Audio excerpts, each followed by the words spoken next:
Graça e paz, queridos. Quero convidar aqui a Ana e o Alcides. As crianças podem ir para a escola. Há 25 anos atrás, Cristo me encontrou aqui mesmo nessa igreja. E a partir daí, então, uma sede de ouvir do Evangelho, de querer conhecer mais de Cristo, me levou a ouvir diariamente um programa chamado Antes de Tudo. Um programa que trazia uma palavra de Deus durante 5 minutos. Uma voz de anjo, que era a voz da Ana, lia o texto e uma voz eloquente do Alcides comentava aquele texto. E eu, durante quase toda a minha vida de crente, porque agora levando as crianças para a escola, depois os filhos adolescentes, não mais criança, sempre nós ouvíamos o Antes de Tudo. E hoje à noite nós vamos ter o privilégio de ouvir não só 5 minutos, mas eu espero que um pouco mais. E que Deus possa abençoar a sua vida, como Ele tem abençoado a minha vida, a vida da minha família, por meio dessa família, desse ministério. Nós queremos orar e apresentar as nossas vidas diante do Senhor. Pai, obrigado pelo privilégio que o Senhor nos concedeu ao longo dos anos de ter conhecido esse casal maravilhoso. E obrigado pelo que o Senhor tem feito na vida deles e por meio da vida deles. Agora que o Senhor, uma vez mais, usa o teu servo como instrumento, como arauto do rei, para ministrar as nossas vidas para a glória do teu nome. Abençoa a tua igreja, abençoa o teu povo, os que estão aqui reunidos e aqueles que estão em casa. Assim nós oramos, agradecidos, no nome precioso de Jesus. Amém.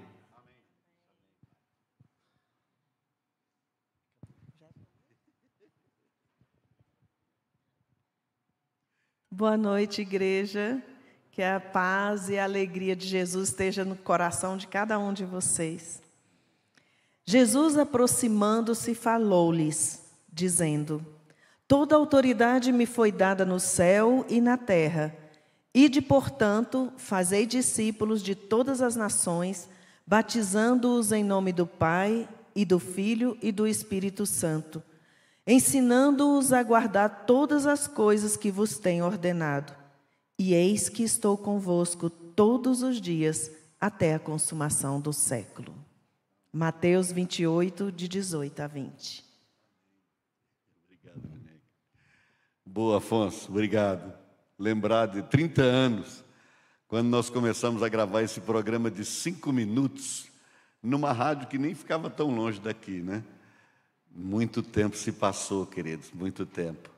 São agora décadas, mas a palavra continua sendo pregada. Deus seja louvado. Cumprimento o pastor Aldo. Eu sei que agora soube que é o pastor presidente da igreja, que Deus o abençoe. Pastor Afonso, Kelly, essa família que amamos demais, admiramos muito. Vocês sabem, queridos, hoje pela manhã eu tive um momento, uma palavra, numa escola evangélica, com pessoas de muitas igrejas, de muitos segmentos do meio evangélico. E foi uma bênção, foi um momento maravilhoso, foi realmente sublime, marcante. Mas estar aqui hoje à noite, queridos, sentado ali, olhando para esse grupo, conduzindo louvor aqui à frente, olhando para a igreja, pensando nessa igreja, o tempo de história, 55 anos de caminhada dessa igreja, e olhando, pensando melhor em relação a tudo o que está acontecendo no país, a igreja evangélica e tal, etc., e o circo de horrores em que estão transformando a igreja evangélica, estar aqui hoje à noite dá um alívio ao coração da gente. Porque a gente fica com aquela certeza assim de que, não obstante tanta loucura que estão fazendo, Jesus mantém aquela igreja firme, serena, segura, caminhando firme, caminhando serenamente na palavra de Deus, e eu louvo ao Senhor por isso.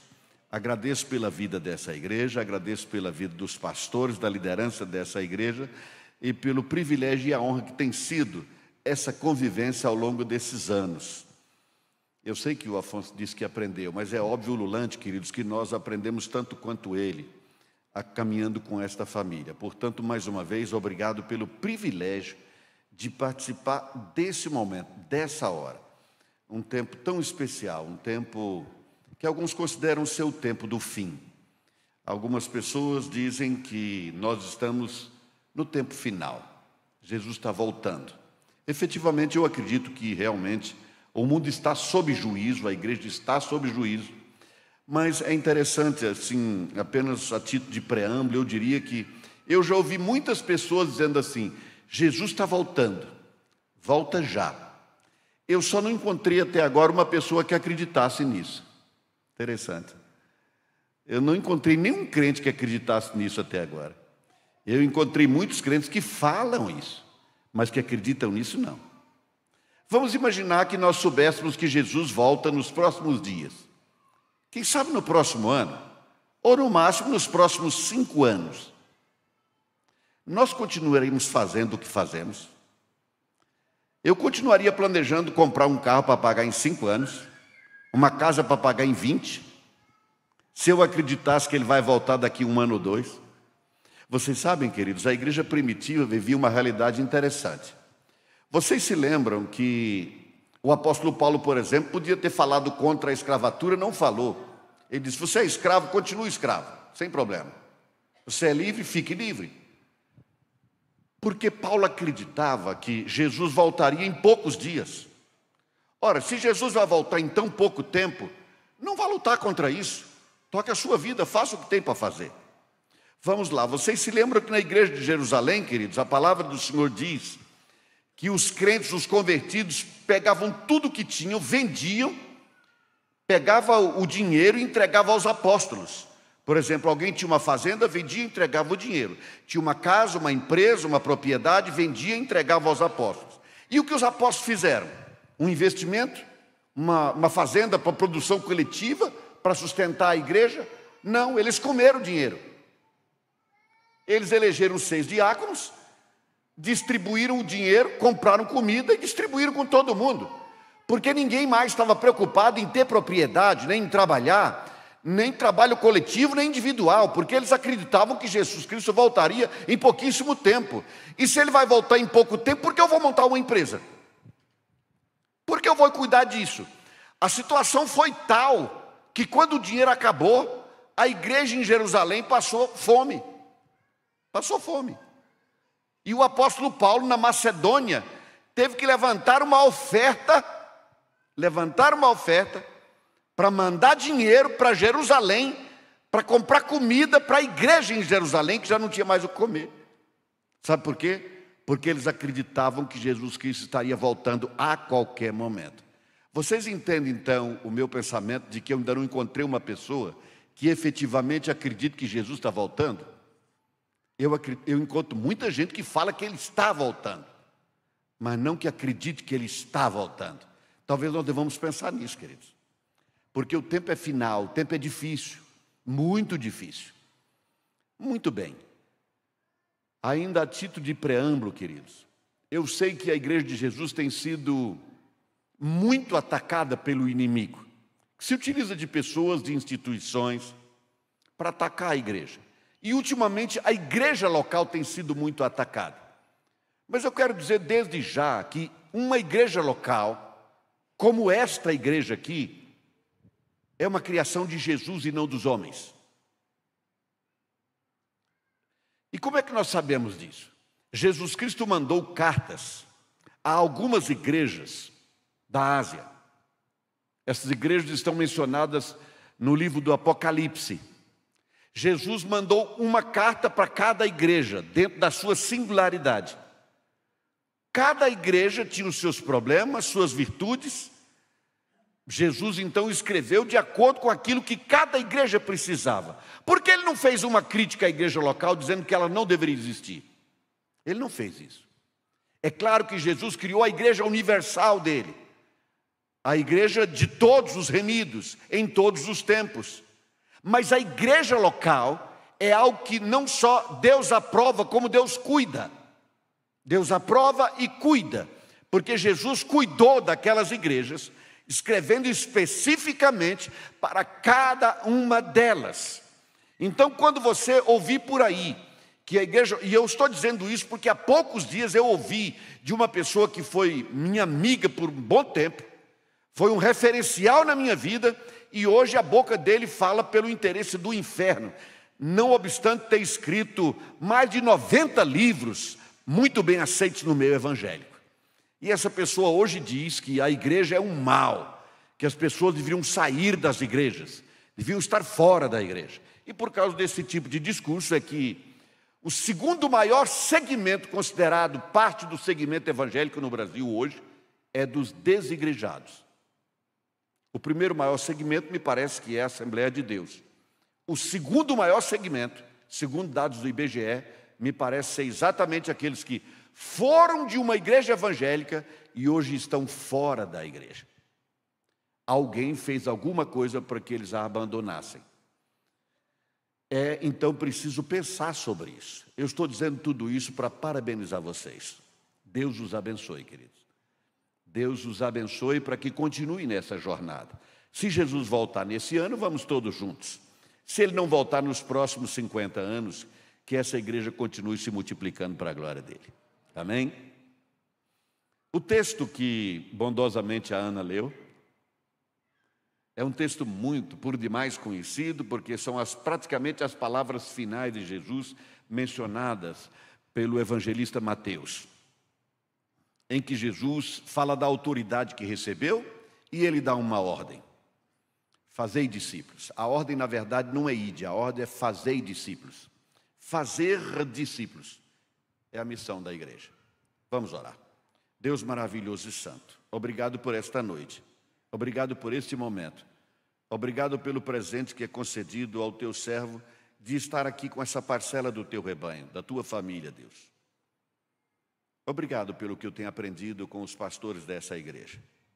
Seja sobre nós agora o renovo da tua bondade e graça. Senhor, estar aqui é um presente para mim, mas a minha participação nesse culto eu ofereço ao Senhor como libação sincera do meu coração.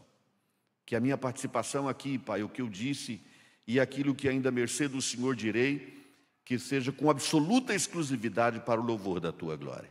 Aquilo, Espírito Santo, que estiver de acordo com o teu propósito para esta igreja, que conferir com a tua palavra, que isso permaneça para edificação.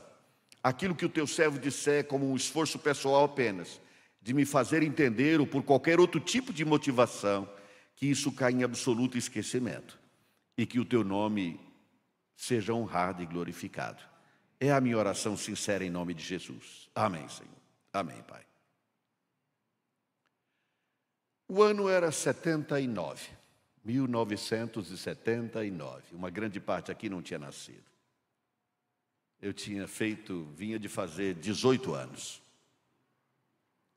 2 meses que eu tinha feito 18 anos. 2, 3 meses. Eu estou com 64 agora. Então tem quase 50 anos. Eu tinha saído de Brasília e ido para Recife para estudar teologia, no chamado Seminário Presbiteriano do Norte, em Recife, Pernambuco. E eu tinha toda a empolgação de um adolescente. Eu só queria uma coisa: falar de Jesus, pregar o Evangelho, falar para todo mundo a vida que eu tinha em Jesus. Era o que eu mais queria. Então, um dia na semana, pelo menos, quando podia, fazíamos mais. Mas pelo menos um dia na semana, um grupo de seminaristas, com a ajuda daqueles que tocavam violão ou algum outro instrumento, nós íamos para uma rua em Recife e lá pregávamos o Evangelho. Alguém tocava e um outro pregava. Nesse dia a que me refiro, eu não estava pregando. Eu estava apenas acompanhando. E enquanto estávamos numa esquina, passou por mim um rapaz, e eu parei para conversar com ele, e percebi de imediato que ele estava um pouco acelerado, e ele segurava na mão um garrote desses que são vendidos em farmácia para aplicar injeção. Naturalmente eu percebi logo o que estava para acontecer, e vi o braço dele também cheio de picadas. Então eu fui direto ao ponto e fiz um desafio a ele. Eu disse: você vai usar isso aí? Ele estava com uma seringa, ele disse: vou. Eu disse: eu tenho um desafio para fazer para você. Se você entregar a sua vida para Jesus hoje, você nunca mais vai precisar disso. Aí ele disse lá algumas coisas, que não acreditava nisso, etc. Ri um pouco, eu conversei, falei um pouquinho mais e ele foi embora. Passou. O semestre terminou, eu vim para Brasília. Vim para Brasília e voltei a Recife para estudar novamente no início do semestre seguinte. Quando cheguei em Recife, uma pessoa me telefonou de um trabalho onde nós estávamos começando uma igreja que está lá até hoje, chama-se Igreja Presbiteriana de Nova Descoberta. Naquele semestre nós começamos aquela pequena igreja lá. E alguém de lá me ligou e disse: Alcides, tem uma pessoa procurando por você e diz que é urgente, ele quer te encontrar. Mas ele pediu o seu telefone e nós não tínhamos telefone seu para passar para ele, então pedimos que você ligasse para ele. Aí combinamos e eu falei com ele. E ele disse: olha, eu preciso me encontrar com você, mas tem que ser num lugar onde a polícia não saiba. Eu me preocupei, naturalmente.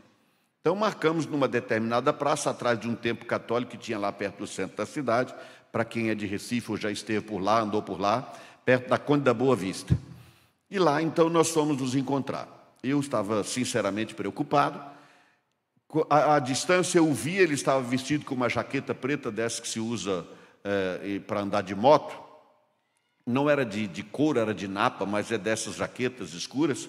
Ele estava sentado, e eu fui na direção dele, ele me reconheceu, eu não o reconheci. E quando eu me aproximei dele, ele quase me matou de susto. Porque era um lugar isolado, atrás de um templo católico, muito isolado. E na hora que eu me aproximei dele, ele enfiou assim a mão na jaqueta. Quando ele enfiou a mão na jaqueta que puxou, eu pensei: estou morto. Quando ele sacou, era um Novo Testamento. Desses pequenininhos, cinzas, bem pequenininho. Ele sacou esse Novo Testamento, que foi um grande alívio. Ele olhou para mim e disse assim: você não está me reconhecendo? Eu disse: não, não estou te reconhecendo. Ele disse assim: eu sou aquele rapaz que você uma vez, tal dia, assim, me encontrou lá na rua, em tal lugar, eu estava com uma seringa e com um garrote, e você falou uma coisa para mim, e de lá eu fui para um lugar e eu tomei aquela decisão que você falou. Eu tomei aquela decisão. Só que agora eu estou enfrentando um grande problema. Aí, mais uma vez, diz assim: você não me reconhece? Eu disse: não, de fato eu não te reconheço. Ele disse: dos jornais, você não se lembra de mim no jornal? Eu disse: não, não me lembro. Ele disse: eu sou conhecido em Recife como Bio do Olho Verde. É muito comum lá em Pernambuco que uma pessoa que tem o nome de Severino fique com a alcunha de Bio. O apelido é Bio. E no caso dele era Bio do Olho Verde. Por que Bio do Olho Verde era conhecido? Eu me lembrei da história. No Diário de Pernambuco, nas páginas policiais, eles apresentavam uma pessoa cuja face não aparecia sempre, mas que já tinha sido mostrada. Ele era um sádico. Quando ele assaltava as pessoas, quando era um homem, ele tirava um pedaço dessas pessoas, especialmente na barriga das pessoas, com um alicate. E ele cortava a ponta do seio das mulheres com esse alicate. Era um ladrão sádico. Ele era muito mau, muito temido. Ele disse: eu sou essa pessoa. Acontece que aquele dia eu entreguei minha vida para Jesus. E agora eu estou com um grande problema. Porque eu tenho uma gangue. E a polícia está atrás de mim por causa da morte de uma pessoa, sabe onde, queridos? Lá em Brasília. Sabe onde? No Gama. Ele tinha matado uma pessoa aqui no Gama, pense só. E ele disse: acontece que eu estou sendo procurado então há muito tempo, e eu tentei trabalhar, mas o pessoal foi lá e quebrou a padaria toda onde me deram emprego. E eu agora não sei o que fazer, eu queria te encontrar só para você saber que eu entreguei minha vida para Jesus. Mas eu vou ter que fugir, eu não posso continuar em Recife. Então só queria que você soubesse disso e orasse por mim. E foi quando eu o vi, e ele foi-se embora. Ele fugiu para Paraíba. Muito bem. 1 ano ou 2 depois, um tempo depois, Bio do Olho Verde foi preso na Paraíba. Foi preso na Paraíba, foi condenado, foi levado para o presídio Aníbal Bruno, na cidade de Recife. E aí fizeram uma reportagem sobre Bio do Olho Verde. Ele estava de cabeça baixa assim, uma fotografia dele de cabeça baixa, e embaixo o sutiã da notícia dizia assim: psicólogos dizem que Bio do Olho Verde mudou. Eu sabia porque Bio do Olho Verde tinha mudado. Ele cumpriu pena no Aníbal Bruno por um tempo, saiu e tornou-se um pastor de uma igreja pentecostal, num bairro muito pobre de Recife. Infelizmente, um antigo desafeto o matou um dia lá no templo. Lá no culto onde ele estava, alguém foi lá e o matou. Mas sabe de uma coisa, queridos? o reino de Deus foi levado ao presídio Aníbal Bruno. O reino de Deus chegou lá. Chegou por meio de um rapaz que entregou a vida para Jesus. Esta é a missão da igreja. Ide, fazei discípulos. Vocês sabem, meus amados, o inimigo tem feito e vai continuar fazendo todo o possível para embaralhar o entendimento das pessoas e da igreja. Ele tem feito isso ao longo da história. E antes de ir adiante sobre esse texto que lemos, que ouvimos a Ana lendo no início, eu gostaria que vocês pensassem comigo no seguinte sentido. Ao longo do tempo, a igreja foi sendo ensinada que a nossa tarefa é frequentar a igreja, ler a Bíblia, orar e contribuir. Um crente que frequenta as reuniões da igreja, que lê frequentemente a Bíblia, que tem uma vida de oração e que contribui financeiramente com a obra de Deus, esse é um bom crente. Nós ficamos com isso, de alguma maneira, no nosso subconsciente. Um crente assim é um crente bom. Queridos, um crente assim é um crente falho. Um crente assim é um crente, se me permite uma linguagem quase chula, eu chamaria esse de um crente meia boca. Menos do que isso, talvez. Menos do que isso. Porque ele está muito, mas muito aquém da expectativa de Deus para um discípulo de Jesus. E como é que chegamos a isso, queridos? Isso não aconteceu de uma vez, isso foi acontecendo ao longo da história. Isso foi acontecendo, isso foi sendo construído. Foi sendo construído, inclusive, com uma ressignificação das palavras, por exemplo. Quer ver? Palavra cristão. Hoje está na moda dizer que nós somos um país cristão. Um senador espírita, a quem eu admiro muito, pelo seu trabalho como senador conservador, Girão, ele diz que nós somos o maior país cristão do mundo e que nós temos o dever de evangelizar o mundo. Um espírita disse isso. Porque nesse país todo mundo é cristão. O pastor, o pai de santo, o padre, o espírita, todo mundo é cristão. O bandido, a prostituta, o homem de bem, o homem de mal, todo mundo é cristão. Porque ser cristão é praticamente não ser nada. Mas há uma coisa que nós devemos levar em consideração, que é o seguinte, queridos. A palavra cristão aparece na Bíblia, no Novo Testamento, eu acredito que 3 vezes. 3 vezes.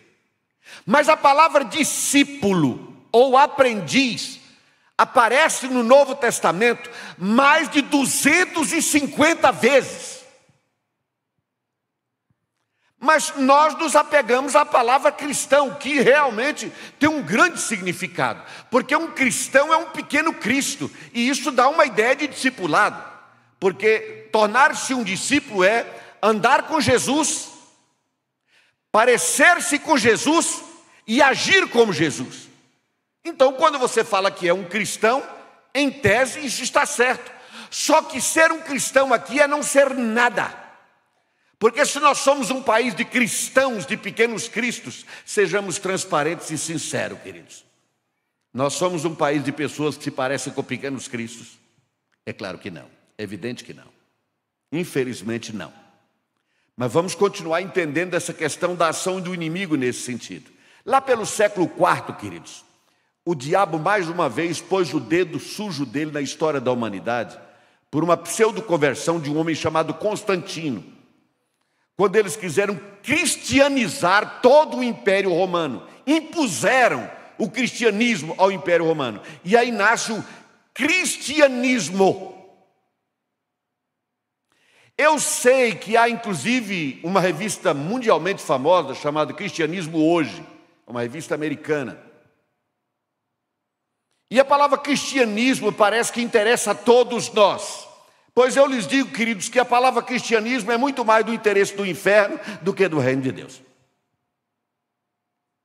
Esclareço. Foi o cristianismo que mais matou judeus, não o islamismo. Você já parou para pensar nisso? A gente olha para os muçulmanos assim, eles odeiam os judeus. Eles querem matar os judeus, Querem destruir Israel. Ana, você sabe quantos judeus tem hoje em Israel? Tem noção? 10 milhões, mais, menos, não sei. Eu não sei. Mas você sabe quantos judeus os cristãos mataram só no período da Segunda Guerra? 6 milhões. 6 milhões de judeus. 2 vezes o Distrito Federal inteiro. Por que o cristianismo fez isso? Por que eu digo que é o cristianismo? Queridos, não era o islamismo que comandava a Alemanha na época da Segunda Guerra, na época do nazismo. A igreja oficial da Alemanha na época do nazismo era uma igreja reformada. Eram 12 mil igrejas. Naquele tempo, os pastores daquela igreja recebiam salários como funcionários públicos e recebem até hoje. Eles são sustentados pelo Estado como pastores. Era uma igreja oficial, tinha 12 mil igrejas. 3 mil pastores foram assassinados por Hitler. 3 mil pastores apoiaram Hitler. O restante se calou. O restante se calou. Era o cristianismo. Era o cristianismo. Vamos voltar no tempo, a época das cruzadas. Pense na época das cruzadas. Saíam da Europa em direção ao sul, na direção de Jerusalém, para libertar a cidade de Jerusalém. Numa ocasião eles chegaram em Jerusalém, queridos, e a cidade estava tomada pelos otomanos, pelos muçulmanos. Totalmente tomada. Eles cercaram a cidade, cidade antiga. Dentro das muralhas da cidade antiga estavam as pessoas. A história diz que foi determinado lá o que eles chamaram de 3 dias sem lei. Sabe o que significa isso? Durante 3 dias eles mataram todas as pessoas que estavam dentro das muralhas, sem exceção. Numa hipérbole chegam a dizer que o sangue das pessoas chegaram ao joelho dos animais. Tamanha quantidade de sangue espalhada pela cidade. Mataram todos. Mas quando eles chegaram lá, eles chegaram com um escudo. E na frente desse escudo estava uma cruz. Era a cruz do cristianismo. Um tempo depois, a cidade foi retomada pelos muçulmanos, sob a liderança de um herói egípcio chamado Saladino. Quem já foi ao Egito vai lembrar. Se você não foi e for, você pode reparar. Você desce no aeroporto, vai na direção do centro da cidade do Cairo. No meio do caminho, do lado direito, tem um lugar que eles chamam Cidadela de Saladino, porque é um herói para eles. Tem um filme chamado Cruzada ou Cruzadas, alguma coisa assim, que mostra um pouco esse moço. Não é exatamente daquele jeito, mas mostra em parte. Então Saladino cercou a cidade, que estava tomada por cristãos. Sabe o que ele disse? Ninguém vai morrer. Todo mundo vai pagar pela vida, começando pelos mais ricos. Aí os mais ricos pagavam e saíam. Depois os não tão ricos, e foi abaixando. Quando chegou naqueles que não tinham como pagar para continuar vivos, Saladino disse assim: por esses eu vou pagar. Ninguém vai morrer, ninguém morreu. A meia-lua chegou, não matou ninguém. A cruz chegou, não deixou ninguém vivo. Vocês percebem, queridos, que a isso chamam de cristianismo. E algumas pessoas olham, porque é esse o interesse do inferno, querem embaralhar as coisas e fazer parecer que nós somos tudo farinha de um saco só. Nós somos apenas mais do mesmo, apenas com formas diferentes de cantar, de adorar, levantar a mão, dizer amém, não dizer amém, falar em línguas ou não falar em línguas durante o culto, etc. São apenas essas as diferenças, mas nós somos tudo mais do mesmo. Isso é uma mentira do inferno. Um angolano um dia me fez a seguinte colocação. Ele disse: pastor, é verdade que no Brasil vocês são mais de 20 milhões? Eu disse: não, dizem que nós somos mais de 40 milhões. Aí ele disse assim: então por que o Brasil é o país do futebol e do samba e não o país do evangelho, com tanta gente? Pergunta boa, resposta difícil. Resposta complicada. Queridos, em meio a esse emaranhado todo que está aí, a essa loucura toda que estão fazendo em nome de Deus, esses mercenários todos, esses bandidos, até tem um trombadinho agora, adolescente aí, que é recebido por pastores que são mercenários. Até os trombadinhas agora pregam como profeta nas igrejas. Em meio a tudo isso aí, existe um grupo chamado Família de Deus, Igreja de Deus. E é a esta igreja que eu me dirijo hoje à noite, dizendo o seguinte, queridos: nós estamos vivendo um tempo especial, um tempo difícil, um tempo complicado. A igreja enfrentou muitas batalhas ao longo do tempo, mas, queridos, lembremos do seguinte: a batalha contra o inferno acontece aqui dentro. O diabo não apareceu no Éden com uma vara na mão, nem com chifre, nem soltando fogo pela boca. Ele apareceu no Éden com uma ideia. O diabo apareceu para Eva no Éden com uma ideia a respeito de Deus, e botou o mundo todo na direção do inferno, inclusive nós, porque o inferno apareceu lá com uma ideia. Meus amados, é isso que ele continua fazendo. Nós devemos estar atentos nesse tempo. Nós temos uma missão, mas vamos começar a conversar um pouco sobre essa missão, dizendo o seguinte, irmãos: praticamente nós somos orientados involuntariamente, ninguém planejou isso, mas como a palavra do Senhor diz que nós devemos pensar no céu, nas coisas do alto, etc., o que está, obviamente, é bíblico e acertadíssimo. É como se Jesus tivesse vindo ao mundo para morrer e nos levar para o céu. Basicamente é isso que nós acreditamos. Jesus Cristo veio ao mundo para morrer e me levar para o céu. Meus amados, se Jesus Cristo tivesse vindo ao mundo para morrer, ele não precisava ter vivido 30 anos. Podia nascer e morrer, ainda criança. Para que passar por tudo aquilo? Não precisava passar por nada. Se era só para morrer, podia morrer criança. Mas ele não morreu criança, porque Jesus não veio para morrer, ele veio para viver. Pensa nisso, ele veio para viver. A palavra do Senhor diz que nós fomos tirados do reino das trevas e transportados para o reino do Filho do amor de Deus. Nós não fomos tirados das trevas e transportados para o céu. Nós fomos transportados para o reino do Filho do amor de Deus. O reino do Filho do amor de Deus é aqui. Irmãos, o que é que a Bíblia nos ensina de como será a vida no céu? Quase nada. Praticamente o que não será é o que a Bíblia ensina. Por exemplo, Jesus diz que lá nós não vamos nos casar. Isso está claro. E o que mais? Vamos morar em casa? Vamos nos conhecer? Não vamos nos conhecer?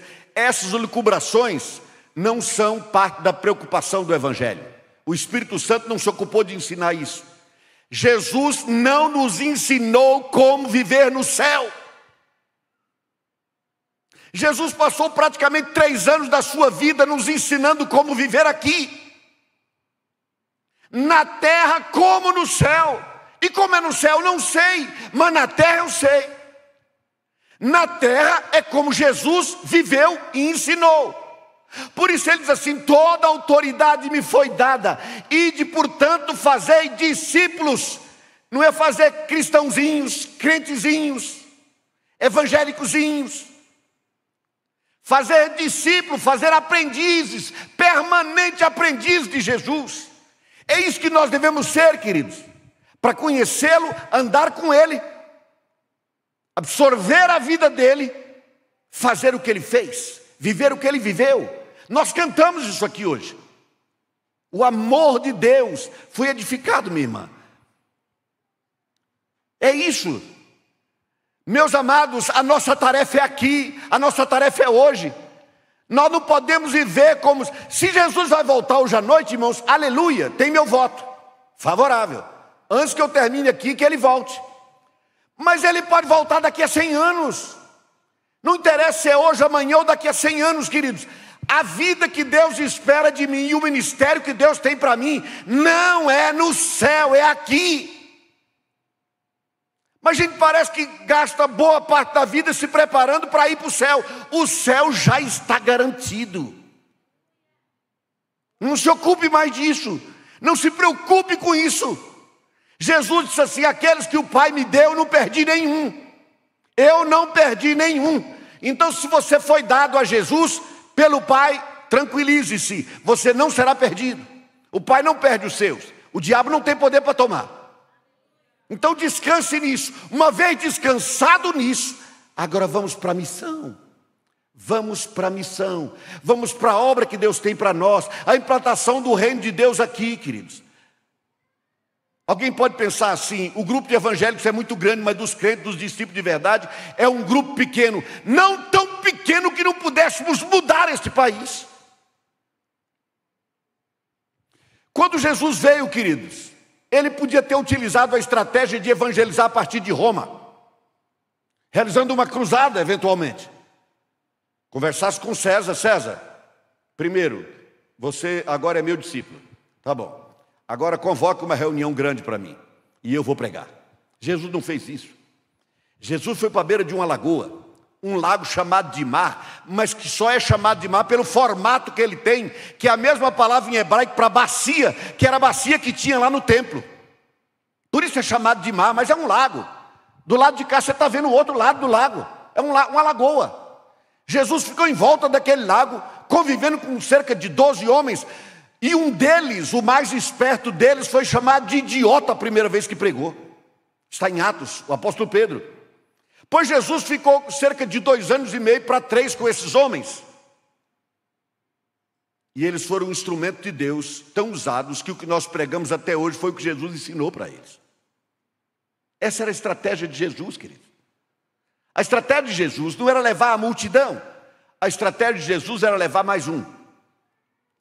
Siga-me, siga-me, anda comigo, viva comigo, aprenda comigo, faça o que eu faço, viva como eu vivo, olhe para mim,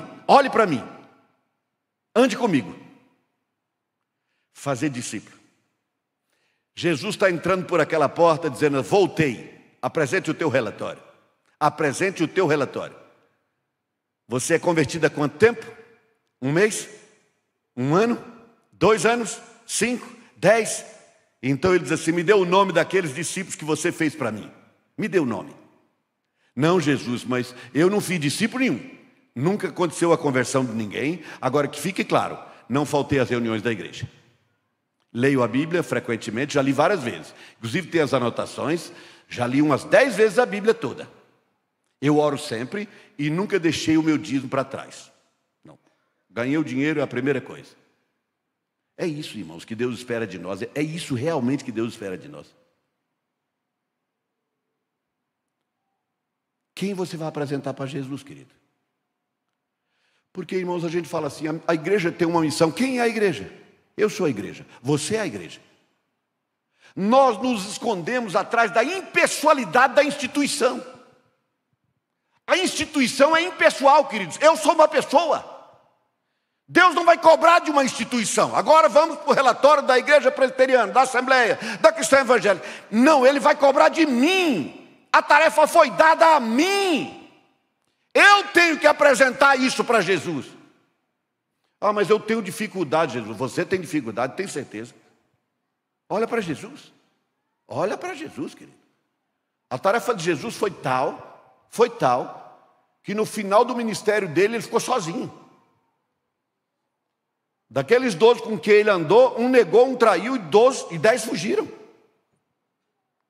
Mas nós estamos pregando o evangelho que ele ensinou para eles, porque ele fez discípulos. E a missão da igreja é fazer discípulos.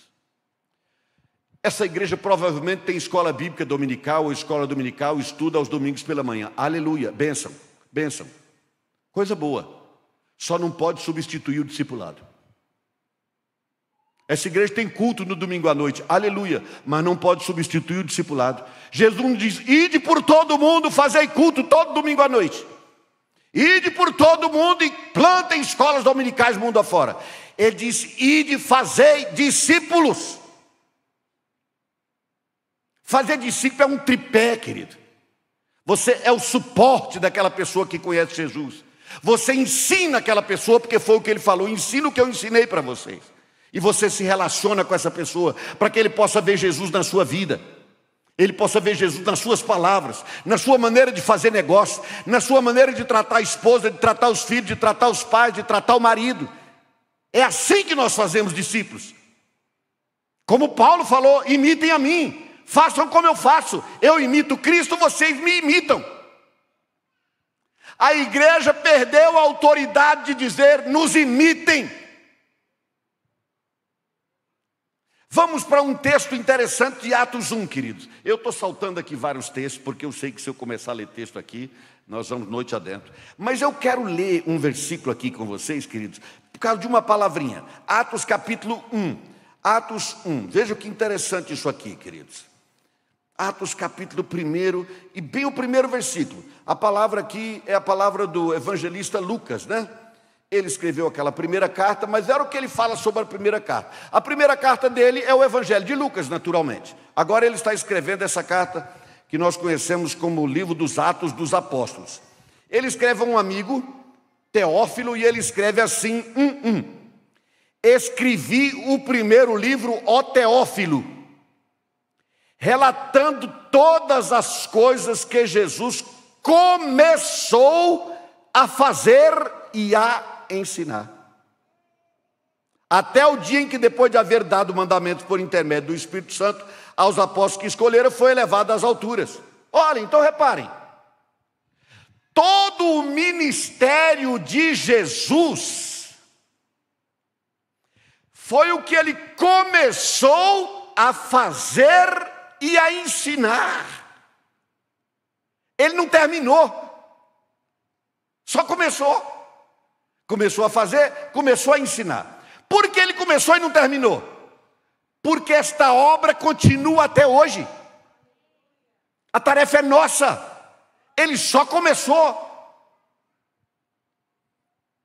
Meus amados, pensem no seguinte: Jesus Cristo, antes de morrer na cruz, usou uma palavra em aramaico que tem sido até bordão para muitos ministérios aí, e aparece em camiseta, que é tetelestai. Se lembram? Tetelestai significa está consumado, está feito. Mas espera aí, como é que está consumado se ele não tinha morrido ainda? Podia parar ali? Já que está consumado, a obra está feita. É isso? Não, ele não tinha morrido, nem ressuscitado. O fato simples dele ter vivido não mudaria a nossa realidade.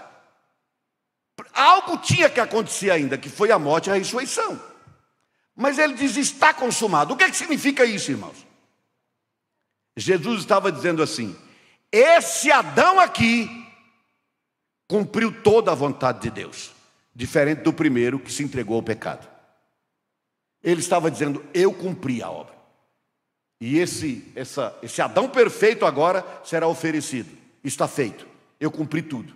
Eu fiz a vontade de Deus. Eu obedeci à vontade do Pai em tudo. Está consumado. Todo esse tempo, queridos, Jesus Cristo tinha vivido uma vida que seria o nosso modelo de vida. Seria o nosso padrão de vida. Era isso que ele estava fazendo. Ele estava estabelecendo o padrão do reino.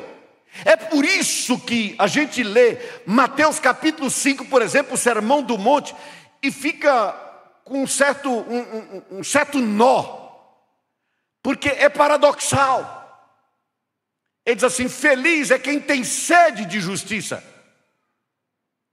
e não quem foi objeto específico de um ato de justiça, mas quem tem sede disso. Eu não vou discorrer sobre isso, não há tempo. Mas o que eu estou querendo dizer, queridos, é que Jesus ensinou uma vida diferente. E agora, uma vida diferente que a igreja não está vivendo. Simples assim. Vou citar duas palavras de Jesus. Uma: faça ao seu próximo o que você quer que ele faça para você. Faça a ele o que você quer que ele faça para você. Eu vou dar um exemplo. Você está apertado financeiramente. Você está apertado, dificuldade financeira. Seu carro vale 25 mil, mas você está muito apertado. O irmão que quer comprar o carro sabe que ele vale 25 mil ou até mais. Mas ele sabe também que você está apertado. Aí ele se aproveita e diz assim, mas o pneu está velho, 25 eu não dou não, agora se quer 18 é agora, o dinheiro está no banco, passo para você num Pix. Você está no desespero e faz o quê? Entrega. E esse irmão vai depois e diz assim, Deus é tão bom. Eu só tinha 18 mil, comprei um carro de 25. Jesus ensinou isso, irmãos? Não, não. Mas eu já vi gente compartilhar isso como bênção de Deus. Eu já vi. Uma pessoa que pega um empréstimo no banco, não paga. Aí cria uma norma lá que diz que você que deve 100 mil vai pagar só 1.000. Ele vai para a igreja e agradece a Deus por ter dado o tombo no banco. Porque ele pegou 100 mil e gastou. Ele gastou. Alguém tem que pagar aquele dinheiro. Talvez os acionistas que não vão receber os seus dividendos. Mas alguém tem que pagar. Alguém tem que pagar. Mas Jesus falou, só faça o outro que você espera que ele faça com você. Agora pense em você apertado com dificuldade, num carro que vale 25, o irmão oferece só 18.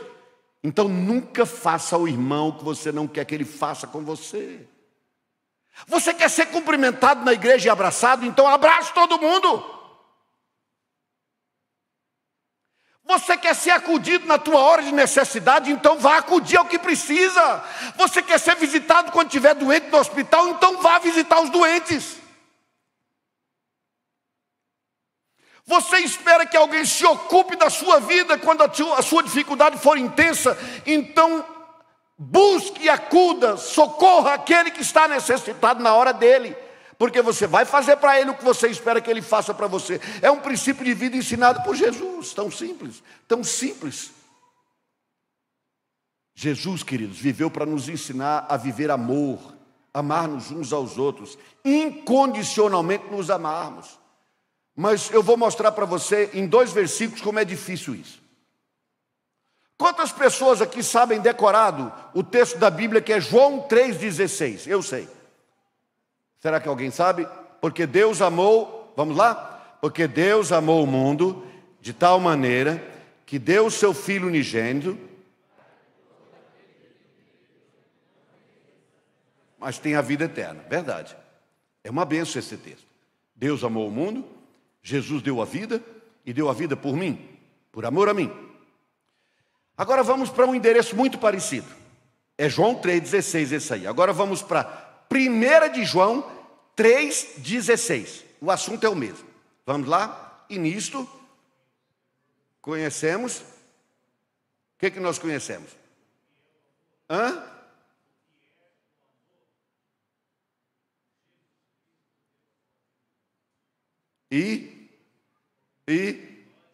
Está vendo como é difícil, querido?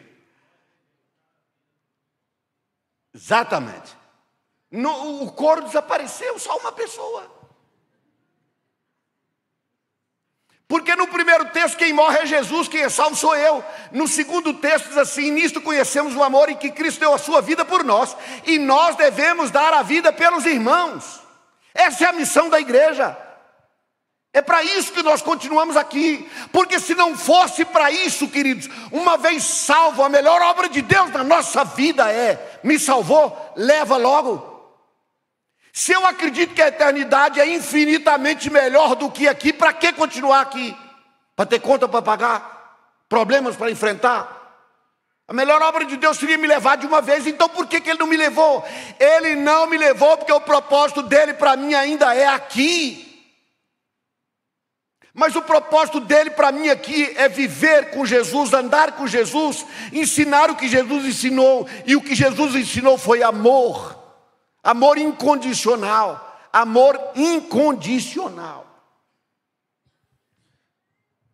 Vamos para um exemplo bíblico para a gente entender isso na vida de Jesus. Você sabe o que era um publicano? Depois você lê lá em Lucas 19, acredito. Sobre um publicano chamado Zaqueu. Lembram-se? Zaqueu. Um publicano, queridos, era um traidor da pátria. Imagine que a Argentina resolve invadir o Brasil e eu me torno um colaborador dos argentinos para trair o Brasil. para entregar o Brasil para eles.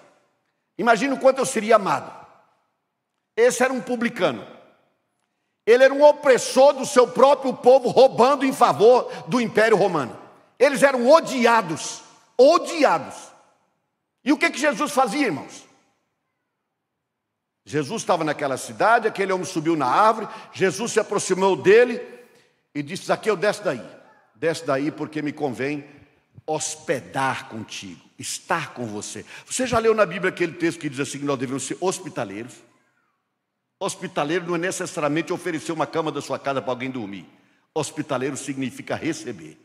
Receber em casa, sobretudo receber em torno de uma mesa. Receber para refeição. Quando você quer honrar uma pessoa na sua casa, o que você faz? Prepara um jantar, um almoço especial e convida a pessoa. Quando ela chega lá, ela se sente importante, porque o almoço foi feito especialmente para ela. Tem aquele pudim de leite feito para aquele dia. E ela agora é importante para você. Você mostrou para ela que ela é importante, ela está sendo honrada naquela hora.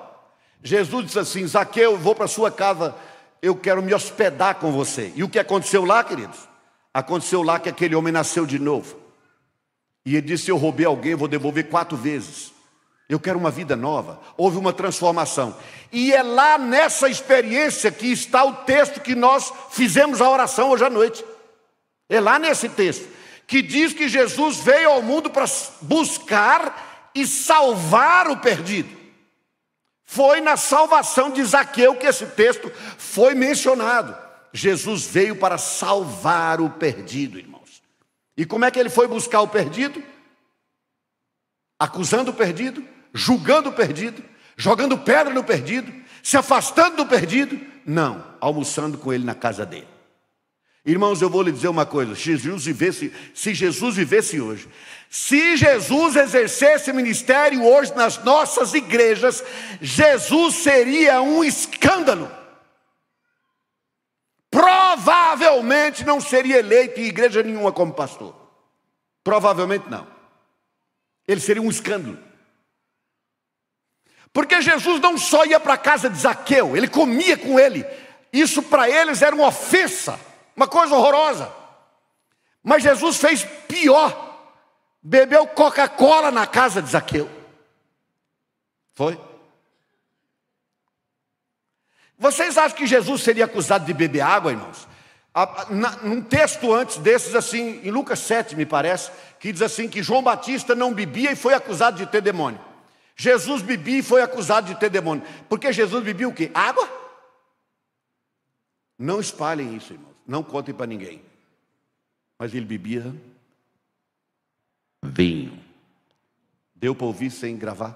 Vinho. Ele bebia vinho. Que absurdo, que loucura. Que loucura. Eu estou sugerindo a você que beba vinho? Eu não estou sugerindo nada.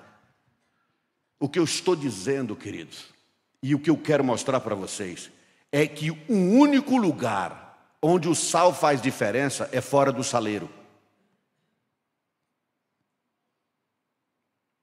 Se o saleiro for bonito o suficiente para servir de enfeite, não precisa do sal. O único lugar que o sal faz diferença é fora do saleiro, onde a carne está apodrecendo. É lá fora, irmãos, é no mundo. Não é no domingo à noite, é na segunda de manhã, lá no trabalho, onde a gente vai, por onde a gente anda. Meus irmãos, está passando da hora da igreja de Jesus, a verdadeira igreja do Senhor Jesus, se posicionar. Ao invés de apenas reagirmos a esses trombadinhas e mercenários, nós precisamos nos posicionar como igreja de Jesus, tomando posição como discípulos, como sal e luz, para fazermos diferença e termos autoridade de dizer: olha para a minha vida. Olha para a minha vida, seja pai como eu sou pai, seja empresário como eu sou empresário, seja um servidor público como eu sou servidor público, seja honesto como eu sou honesto, fale como eu falo, viva como eu vivo, porque eu vivo com Jesus e para Jesus. Ele é o centro da minha vida, como ele é o centro da igreja. Também cantamos isso. Está na hora disso, irmãos. Hoje de manhã eu fiz referência a isso, faço de novo agora. 3 horas da tarde, Pedro e João estavam entrando no templo para a hora da oração. 3 horas da tarde, hora nona, como a Bíblia chama. Na hora de entrar no templo, tinha um homem pedindo ajuda. Pedro disse assim: eu não tenho dinheiro, não tenho prato, o que eu tenho te dou, fica em pé e anda. O homem não só andou, ele saltou, saiu saltando. Ele não teve dúvida da cura. Foi completamente curado naquele momento. O poder de Deus se manifestou ali. Agora presta atenção nisso, querido. Antes de dizer levanta e anda, Pedro disse assim: olha para nós, olha para nós. A cidade era pequena, todo mundo se conhecia. Ao olhar para Pedro, e Pedro depois ministrar uma palavra de cura, aquele homem podia dizer assim: Pedro, quem você pensa que é? Eu te conheço. Eu te conheço, já pesquei com você.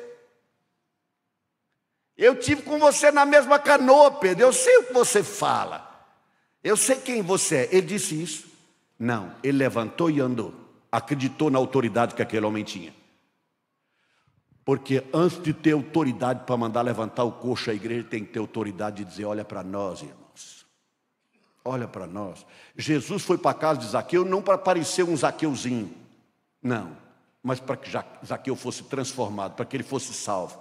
Quando eu digo a você que nós devemos ser salvos fora do saleiro, eu estou dizendo: vamos para o mundo, vamos lá para fora, vamos para onde estão as pessoas. Qual é o grande problema, irmãos? É que algumas pessoas que estão na igreja, quando vão para lá, ao invés de levar o evangelho para lá, deixa o evangelho ser embaralhado lá e começa a se tornar como um dos de lá. Começa a beber, começa a fumar, a conversar fiado, falar palavrão, maquinar o que não presta, dar mau testemunho. Esse é o problema. Nós temos que ir para lá, irmãos, como instrumentos de Deus. Essa é a missão da igreja. Essa é a nossa tarefa, de fazer discípulos lá fora, levando o evangelho lá, como Jesus fez. Eu não vou falar a noite toda, mas eu tenho um detalhe ainda para trazer. Jesus falou assim: a obra que eu fiz vocês farão ainda maiores. Como é possível isso? Como é possível isso? Lembre-se do seguinte, queridos: a obra que Jesus Cristo fez, Ele não a fez como Deus, Ele a fez como homem. Você se lembra no dia do batismo de Jesus, o que aconteceu? Enquanto Jesus orava, o céu se abriu, o céu se fendeu e o Espírito Santo veio sobre ele. Significa dizer o quê? Nem Deus, quando se tornou gente, ousou fazer a obra para a qual tinha vindo ao mundo realizar. Nem Deus ousou fazer isso fora da unção do Espírito Santo. Essa é a verdade. Nada sem a unção do Espírito Santo. E agora, queridos, eu sei que nós todos somos de igrejas históricas. Temos apego à palavra de Deus. Temos apego também à nossa história de vida, desde lá de trás. Mas aqui entre nós, queridos, talvez como reação, uma reação desmedida às loucuras que fizeram em nome do Espírito Santo, que não eram do Espírito Santo, nós deixamos o Espírito Santo meio para escanteio. Esse é o problema. Nós nos desacostumamos com o extraordinário e Deus trabalha com o extraordinário. Deixa eu dizer uma coisa que eu vi essa semana num livro que eu achei muito interessante. O milagre. A gente pensa que o milagre é a intervenção de Deus na natureza, no natural. Não. O milagre é fazer voltar ao natural. Deus não nos criou para a doença, Ele nos criou para a saúde. Então, quando você cura alguém, em nome de Deus, você está voltando ao plano original de Deus para aquela vida. Quando uma pessoa é liberta e o milagre acontece, a libertação é voltar ao plano original de Deus. Esse é o milagre. É voltar ao plano inicial do Senhor. E esta obra, irmãos, da igreja é necessária, é importante, é importantíssimo. Porque, queridos, nós que somos muito apegados à Bíblia, estudamos a Bíblia, amamos a palavra de Deus, corremos o risco de nos apaixonar tanto pela palavra que nos esquecemos que a palavra é aquela que vai determinar se aquilo que está acontecendo é ou não poder de Deus, porque Jesus disse assim: errais não conhecendo as Escrituras e nem o poder de Deus. As igrejas pentecostais só querem conhecer o poder de Deus. As igrejas não pentecostais só querem conhecer a Bíblia. Mas não querem conhecer o poder de Deus. Tem até medo de conhecer. Tem até medo de falar que conhece. Estava eu começando o meu ministério, segundo ano de pastorado, 23 anos para 24 anos, na igreja presbiteriana do Guará, onde fui pastor. Lá tinha uma senhora de 80 a 82 anos. Nós conversamos um dia porque a igreja nasceu na casa dela. Hoje eu estive com a bisneta dela, por acaso. Madalena era o nome dela. E ela disse um dia para mim, eu não sabia, ela disse: pastor, você sabe que eu tive um filho que morreu? Eu disse: não sabia. Pois eu tive um filho que morreu, pastor. E quando ele morreu, eu sofri demais, sofri muito. E eu chorava sem parar. Chorava e continuava chorando. Ela disse: aí um dia, quando eu, depois de chorar muito, eu estava sozinha passando uma roupa, e um anjo veio até mim. Me conduziu, me deitou assim na cama, me cobriu com algo branco, e disse assim: não chore mais. Ela disse: eu nunca mais chorei. Eu vi um anjo. Eu disse: que coisa linda, minha irmã.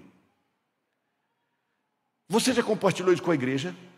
Ela quase me matou de vergonha. Ela disse: pastor, você sabe muito bem que a igreja não aceita muito bem isso. A igreja que eu era pastor. A igreja não aceita isso muito bem. Eu falei: mas você já contou isso para quem? Ela disse: eu contei para um seminarista, naquele tempo que aconteceu, e estou contando para você agora. Uma vida inteira, uma mulher de Deus que viu um anjo, que a consolou, não contou, porque ficou com medo de ser julgada como uma mulher não bíblica, uma mulher pentecostal. Não é impressionante isso, queridos? Por que nós receamos o poder de Deus? Se nós precisamos dele. Eu vou resumir dizendo o seguinte, queridos: ou o Espírito Santo faz a obra por nosso intermédio, ou não haverá obra de Deus. É simples assim. A igreja não faz. Prestem atenção nisso, irmãos. Por melhor que a igreja tenha uma palavra para dar, se não for o Espírito falando, não fará mudança nenhuma. Ou a obra de Deus, ou não existe obra. Ou a igreja faz do poder do Espírito Santo, ou não faz. Há alguns convencionamentos que nós temos às vezes na nossa vida, queridos, que precisam ser mudados, discutidos, repensados. Eu vou dar só como exemplo disso, para você ver como a gente não para às vezes para pensar. Só como exemplo. Sexta-feira à noite, Jesus está jantando com 12 homens. 12 homens. Um jantar especialíssimo. Uma refeição especial de Páscoa. Naquela mesma noite tem um homem preso numa cela, condenado à pena capital, vai morrer no dia seguinte. Ele estava condenado pelos seus crimes, morreria no dia seguinte. Aí alguém chega para você e diz assim: se você tiver que apostar de que quem vai estar no céu amanhã no final do dia, esses 12 que estão com Jesus, ou o homem que estava na cadeia, condenado à pena capital? Eu apostaria nos 12. Você sabe o que aconteceu? No final do dia seguinte, desses 12, um tinha traído, um tinha negado, e 10 tinham fugido. E o bandido condenado à pena capital, à pena de morte, estava no céu com Jesus. Você acreditaria nisso? Meus irmãos, nós caminhamos como povo de Deus com certos convencionamentos. Nós amarramos isso religiosamente na nossa mente. E não ficamos abertos àquilo que Deus efetivamente faz e está fazendo e vai continuar a fazer. Vamos para um exemplo final. Filipe, pregador do Evangelho, diácono cheio do Espírito Santo. Foi um pregador com a pregação mais eficiente do que o melhor de todos os evangelistas. Mais do que Billy Graham, mais do que Paulo. A Bíblia diz que Filipe pregava nas cidades. E as pessoas atendiam unânimes às pregações dele. Unanimemente se convertiam. E em meio a essa cruzada maravilhosa de evangelização, o que é que aconteceu, queridos? Um anjo do Senhor apareceu para ele e mandou que ele saísse de lá e fosse ao deserto pregar para um homem só. Que estratégia louca é essa, meu Deus? Que estratégia louca é essa? As multidões estão se convertendo, não sai daqui não. Saia, vá pregar para o homem que está lá na estrada sozinho. E ele foi, e pregou. E aquele homem era oficial de Candace, rainha dos etíopes. Significa dizer o quê? Que por meio daquele oficial o evangelho chegou ao norte da África. Porque o Espírito de Deus tem lógica própria, irmãos. Um teólogo chegou para Jesus querendo dialogar com ele, e Jesus falou para o teólogo assim: nasça, morra e nasça de novo. Morra e nasça de novo. Era um teólogo, ele conhecia Deus. Ele explicava a Torá, ele explicava a Bíblia, era um mestre da lei. Jesus mandou o homem nascer de novo. Mas aí Jesus encontrou uma mulher que vivia com um homem que não era marido dela. na beira de um poço. Ela tinha tido 5 maridos, era uma viúva negra. E estava com um homem que não era marido. E Jesus mandou aquela mulher nascer de novo, irmãos? Não. Jesus mandou aquela mulher aprender a adorar do jeito certo. Porque ela disse: Senhor, os meus aqui dizem que é nesse monte que a gente deve adorar, mas os judeus dizem que é em Jerusalém. Jesus disse: nem aqui, nem em Jerusalém. Deus procura adoradores que o adorem em espírito e em verdade. Por que ele não ensinou isso para Nicodemos? Nicodemos, você está adorando do jeito errado, Nicodemos. Você tem que aprender a adorar certo. Não, queridos. Ele discutiu a adoração com uma mulher que vivia com um homem que não era marido dela, mas mandou nascer de novo o teólogo. Porque o Espírito de Deus tem lógica própria. Ou a igreja faz a obra no poder do Espírito, na direção do Espírito, ou então não é obra de Deus. Ou então não é a missão da igreja. Essa prosa podia continuar a noite toda, o que não vai acontecer naturalmente. Vamos encerrar, né? Vamos encerrar. Noutra ocasião a gente conversa mais. Pensem em tudo isso, queridos. Avaliem tudo isso. É uma honra para nós sermos igreja de Jesus. Nós podemos mudar esse país, querido.